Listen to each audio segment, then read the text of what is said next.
సంతోష స్తుతుల పైన ఆశీనుడాని స్తోత్రములు. కృపామయుడానికి వందనాలు. కృపగల తండ్రి స్తోత్రములు నాయనా. ఇప్పుడు ఈ రోజు ఈ వాక్యం వినిచున్న బిడ్డలందరూ ఏ స్థితి కలిగి ఉన్నా నా తండ్రి వారి స్థితిని మార్చుటకు సహాయము దయచేయండి. ప్రతి ఉదయంలో ఈ వాక్యమును ముద్రించుకొని వండుకున్నప్పుడు ప్రభా నవరేసుకులాగా సహాయం దయచేయండి.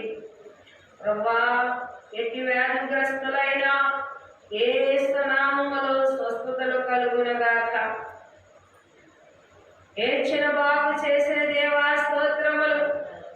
ప్రభా అలాగే నాయనా రోగములు నా తండ్రి క్షయ రోగములు బాగు చేసిన దేవా స్తోత్రములు.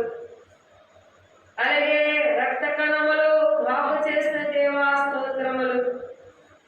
అయా ఉప్పు రోగములను బాగు చేసిన దేవా స్తోత్రములు. కండ రోగములను ముట్టి స్వస్థపరిచిన దేవా స్తోత్రములు. అయా ఉదరంగ రోగములను ముట్టి స్వస్థపరిచిన దేవా స్తోత్రములు. ఎరుపు తెలుపు ముట్టి స్వస్థపరిచిన దేవా స్తోత్రములు.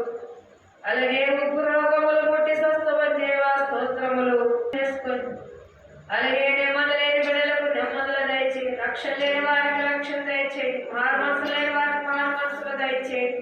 చదువుకున్న బిడ్డల జ్ఞాపకం చేసుకొని నాయన అయా పరీక్షలో ఉన్నప్పుడు మీరు ఉండండి. విద్యార్థులకు న్యాయవాదముని మంచి మార్పులు దయచేయండి.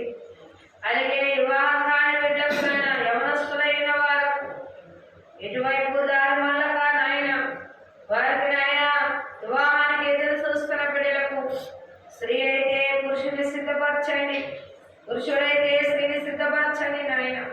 నువ్వు చేయగల సమర్థుడు నా తండ్రి.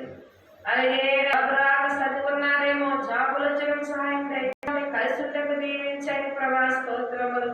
పాము కలిసిన ఎండు తాగిన గుండు పోటు గుంటాకు గుండులో రక్త కణాలు ఆడకపోయినా సకరపరచని దేవుడా బుద్ధి స్వస్థపరచండి ప్రభా. ఏ బిడ్డలు ఏ తలంపు కలిగి వచ్చి ఉన్నారు అడిగి వేడుకొచ్చినాము తండ్రి.